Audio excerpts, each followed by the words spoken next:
The night of the 18th of November 2025 brought heartbreak for Jamaica's national football team and hurt for a nation still reeling from the devastation of Hurricane Melissa. A World Cup qualification would have lifted the country's spirit at a time when Jamaicans desperately needed something to celebrate. Instead, the Reggae Boyz fell short of automatic qualification and now face a much tougher road ahead. So, in this video, we're going to explore what Jamaica's failure to qualify directly means for the country, the implications on national pride, football development, finances, and the path forward. But first, over 90% of you watching this channel still haven't subscribed. Now, subscribing is free and it's the one thing you can do to help us grow. So please subscribe to help us to get to our next target of 100,000 subscribers. Thank you very much. Now, a bit of context about how we got here. Jamaica entered the final round of CONCACAF qualification in Group B alongside Curacao, Trinidad and Tobago and Bermuda. On the 18th of November 2025 at the National Stadium in Kingston, the Reggae Boyz required a win over Curacao to secure automatic qualification. The match ended in a 0-0 draw, with Curacao securing first place in the group, finishing on 12 points, while Jamaica finished second with 11. Jamaica now advances to the Interconfederation playoffs as one of the best runners-up. Now, historically, Jamaica's only World Cup finals appearance came in 1998, so hopes had been high with the expanded 48-team tournament in 2026 and favourable odds in favour of Jamaica. This could be their moment. Now, what does this failure to qualify directly means for Jamaica? Missing out on automatic qualification is a blow to Jamaica's national pride. Football isn't just a sport in Jamaica. The Reggae Boyz and Jamaica's athletes serves as an emblem of sporting identity and hope. The failure to seal a spot at home in front of the home crowd will definitely resonate. It also represents a missed opportunity for a milestone moment. The team had the chance to re-emerge on the global stage, which would have elevated Jamaica's brand internationally and boosted morale in the country. Then we have the financial and commercial consequences. Qualification for the World Cup brings significant financial advantages: enhanced sponsorships, increased exposure, greater FIFA revenue shares for that country's association, and a boost in merchandise and media rights. By not locking in direct qualification, Jamaica may miss some of these guaranteed benefits or at least delay them. The uncertainty of the playoffs means risk.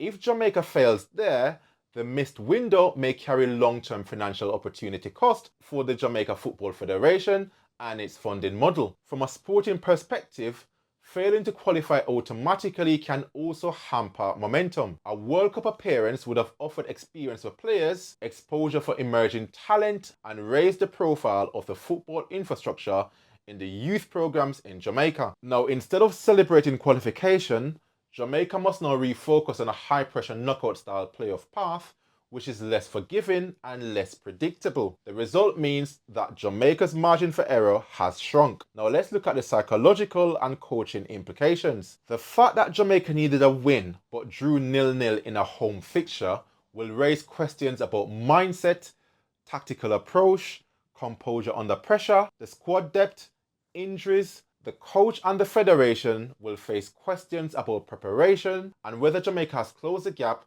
with regional rivals. And of course, already the coach has signaled his intention to resign. So Jamaica will now need to find a new management team to take the country through the playoffs. It's also worth noting what Jamaica's nearest competitors in the region are doing. Curacao, the team that finished first in the group, achieved qualification and will appear at the World Cup. For Jamaica, the comparison is hard.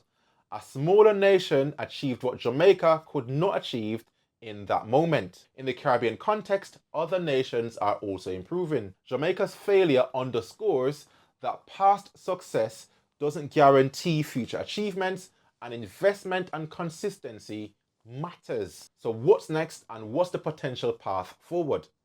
Now first, we've got the Interconfederation Playoffs. Jamaica now advances to the Interconfederation Playoff Tournament, a last chance route to the World Cup.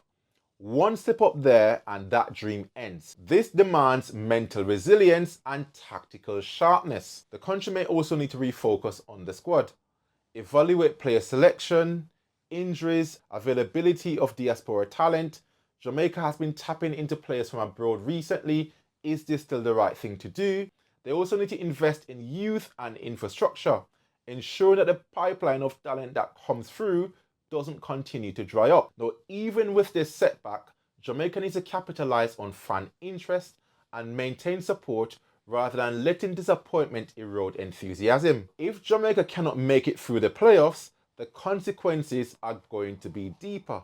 A prolonged absence from the global stage could damage momentum that has been built and delay exposure of many players and limit financial and commercial opportunities. Imagine a young Jamaican talent whose opportunity to shine on the world stage is delayed because Jamaica doesn't qualify. That could reduce scouting exposure and their career development.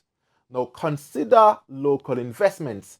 A lot of companies have invested in Jamaica's football. Sponsors might not hesitate because they now think that the country may not get the exposure on the global stage for big tournaments. Now let's look at the morale of the fans, especially in Jamaica, where sports provide a sense of international presence.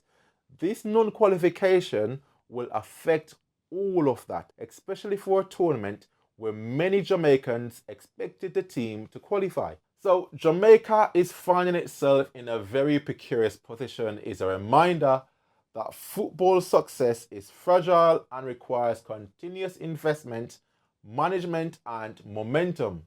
The fact that they missed an automatic qualification doesn't mean that their mission is over. The playoffs are still a realistic route, but it's difficult and the margin for error has shrunk massively.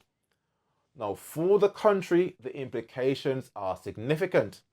From national pride to commercial opportunities, player development, strategic planning, the Reggae Boyz must now channel this moment of disappointment into a rallying cry. To be honest, the resignation of Steve McLaren is long overdue. Failing to get a win in Trinidad and Tobago and settling for a draw is a complete failure of the man. I'm very grateful that he will not get the opportunity to take Jamaica to the playoffs. And should Jamaica be relying on so much overseas talent, or do we have high quality players based in Jamaica who should be playing instead? I would love to hear your thoughts on all of that.